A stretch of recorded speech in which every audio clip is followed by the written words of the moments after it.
এক সুন্দর জঙ্গলে থাকত টুনটুন নামে এক বুদ্ধিমান খরগোশ আর এক অলস ভালুক।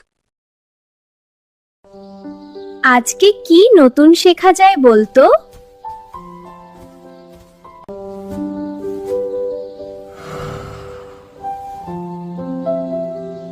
আরে টুনটুন, এত পড়াশোনা করে কি হবে? ঘুমালেই তো ভালো, শুয়ে পড়বে। পরিশ্রম না করলে সফল হওয়া যায় না বন্ধু। জঙ্গলে খুব ভয়ঙ্কর ঝড় উঠে গেল।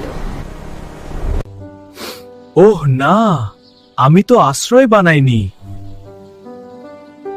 চিন্তা করিস না, আমার বানানো ছোট ঘরে চল। আজ থেকে আমি আর অলস হব না।